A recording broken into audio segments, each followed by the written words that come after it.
Ponownie idąc za ciosem, czas na kolejnego Hitmana, przy tym ostatniego z HD Trilogy wydanego na konsolę PlayStation 3 jak i Xboxa 360. Przez kolejne części widać było, jak gra nabierała swojego charakteru, jak zmieniało się podejście, ale i jak próbowano naprawiać w grze te elementy, które graczom przeszkadzały. Na pewno ciężko powiedzieć, że kwadrologia Hitmana to seria, która odcina kupony od marki. Twórcy naprawdę chcieli przygotowywać produkt coraz lepszy i lepszy. Czy i tym razem wyszli z tego obronną ręką? Cześć, ja nazywam się Krzysztof Energimcielski, a to recenzja spóźniona o całe lata gry Hitman Krwawa Forsa. Jest też to ostatnia gra z trylogii HD, która pojawiła się na konsolach PlayStation 3 jak i Xboxa 360. Zapraszam. Hitman Krwawa Forsa to aż do wydania Hitmana z roku 2016 część uważana przez graczy za największe dokonanie w serii. Trudno się z tym nie zgodzić. Misje, nowości, wszystko wydaje się być tutaj dopięte na ostatni guzik. No okej, prawie dopięte. Przede wszystkim wita nas solidna historia, opowiadana z perspektywy byłego pracownika FBI, ale to tylko początek. Wraz z kolejnymi dowodami przedstawianymi rozmawiającemu z nim dziennikarzowi wychodzą nowe fakty i całość zaczyna powoli sklejać się w jedną całość. Oczywiście w dużej mierze próba przekonania o istnieniu agenta 47 to powód, aby rozrzucić misję po całym świecie i zabrać nas na mapy ze świetnymi scenariuszami, które zapadają w pamięć.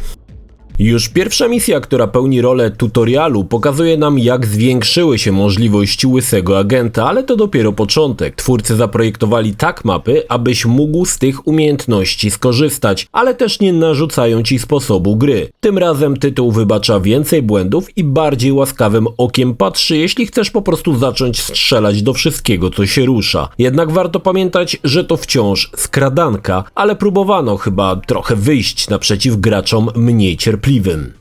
Każda misja to mini sandbox. Dostajemy sporą mapę, która będzie naszym terenem działania. Wiele map podzielono na obszary, które są dostępne dla określonego personelu. Oznacza to, że nie przejdziemy całej misji w jednym przebraniu. Trzeba kombinować, szukać, zmieniać ubiory, aby dostać się tam, gdzie potrzebujemy. To bardzo fajny motyw, bo przez to misje są dość długie. Jeśli gramy pierwszy raz, będą jeszcze dłuższe, bo dopiero uczymy się, jak daną misję ukończyć najsprawniej. Głównie sprowadza się to do tego, abyśmy byli w odpowiednim miejscu o odpowiednim czasie. Za pierwszym razem marne szanse, abyśmy wszystko ogarnęli od razu. Dopiero odpalając od zapisów gry wiemy, gdzie powinniśmy być, aby na przykład zdjąć cel w dogodnym miejscu, nie narażając się na przylukanie policji czy innych gapiów.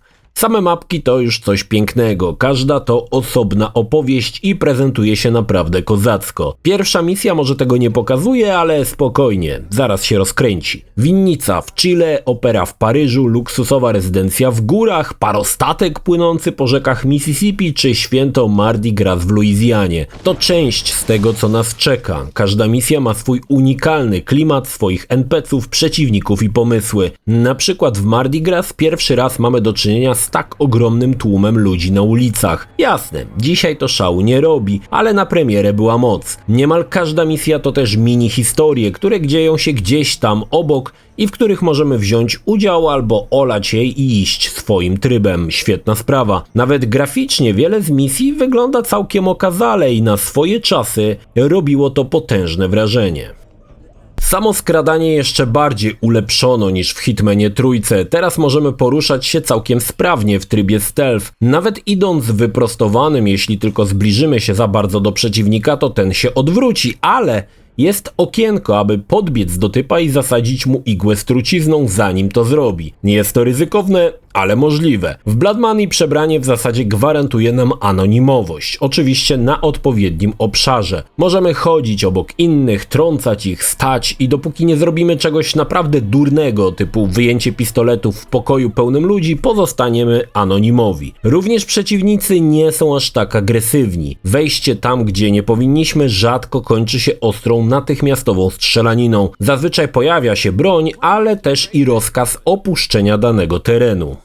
Doszło kilka nowych ruchów, np. możliwość uduszenia kogoś z góry stojąc w szybie windy. Zadziwiające, ale wszystkie windy w grze mają otwarte wejście do szybu. No ale to jedna z nowości, która wygląda kozacko i daje nam nowe możliwości. Tradycyjnie powróciły strzykawki, usypiające i z trucizną. Te pierwsze są na wagę złota, jeśli chcemy przejść daną mapę tak, aby nie zabijać nikogo postronnego. Da się nawet przejść bez używania czegokolwiek, ale wymaga to więcej wirtuozerii i perfekcyjnego opanowania dróg przeciwników. Tym razem na naszą ocenę wpływają też kamery, które jeśli nas zobaczą, automatycznie dorzucą coś do wskaźnika wykrycia. W niektórych misjach można to zniwelować, kradnąc kasetę wideo z nagraniem, ale nie zawsze jest taka możliwość. Wreszcie mamy możliwość chowania ciał, jak tego brakowało. Skrzynie to już nie tylko model, ale pełnią rolę schowka. Rozebranego typa można zaciągnąć, wrzucić do środka bez obaw, że ktoś go znajdzie. Kilka dodatkowych mechanik na pewno jest ważnych. Rzucanie monetą, aby przyciągnąć uwagę, daje nam spore możliwości działania poza okiem innych. Wreszcie, gdy zrobi się gorąco, możemy wziąć zakładnika jako żywą tarczę. Tak naprawdę to tylko część nowych pomysłów, jest tego sporo więcej.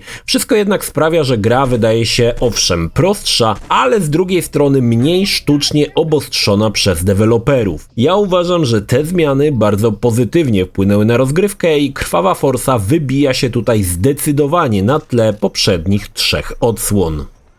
Po każdej misji mamy bardzo fajny patent. Strona gazety opowiadająca o naszych wyczynach. Jeśli byliśmy jak duch, niewiele tam znajdziemy o naszej osobie, ale jeśli się nie popisaliśmy, w artykule pojawią się pewne poszlaki kierujące na Hitmana. To świetny patent. Owszem, zrobiono to tak, że akapity się powtarzają z misji na misję, ale i tak świetnie się czyta o tym, co zrobiliśmy. I na przykład, jeśli w pierwszej misji postrzelamy, to w artykule pojawi się informacja, ile dziur po kulach znaleziono. Rewelacja. Dodatkowo w zależności od tego, jak nam poszło, mamy ogólny wskaźnik wykrycia, który przechodzi na kolejną misję. Jeśli nie za bardzo uważaliśmy i wskaźnik jest wysoki, szybciej zidentyfikują Hitmana i będzie trudniej. Całe szczęście, za zarobione pieniądze możemy zniwelować owy wskaźnik, opłacając na przykład nową tożsamość.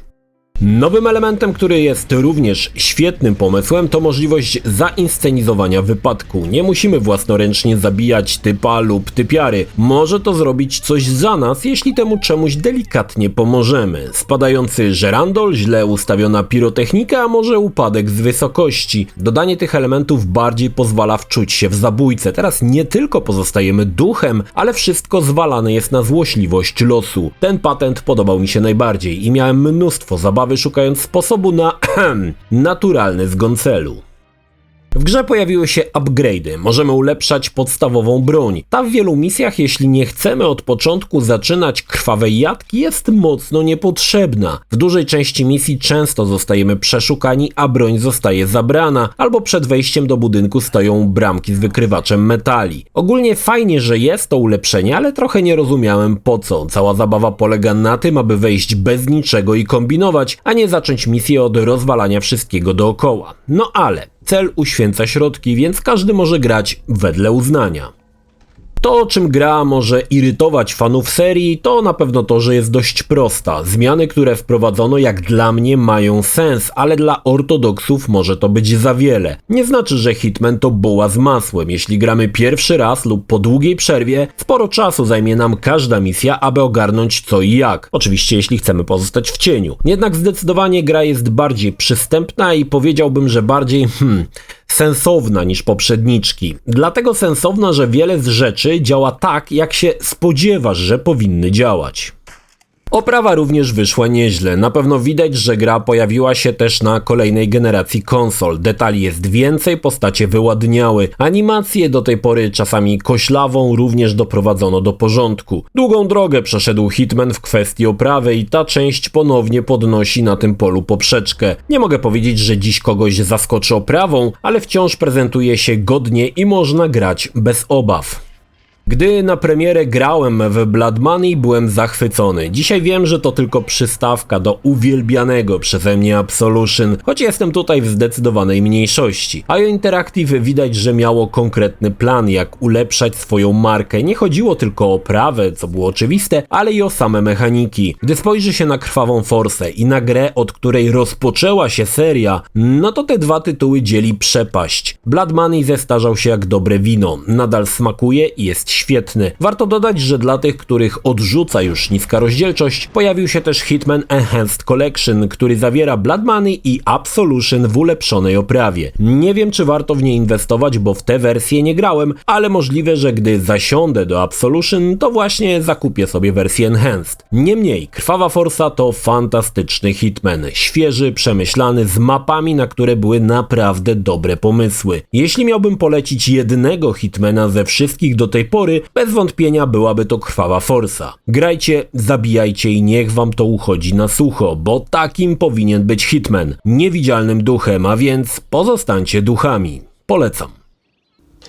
Jeśli film Ci się podobał, zachęcam do subskrypcji lub wsparcia mojego kanału na portalu patronite.pl. Film o podobnej tematyce znajdziesz tutaj, natomiast z drugiej strony znajdziesz film wygenerowany przez platformę YouTube. Zachęcam również do odwiedzenia moich social mediów, grupy Energikowcy na Facebooku oraz serwera Discord. Linki jak zwykle w opisie.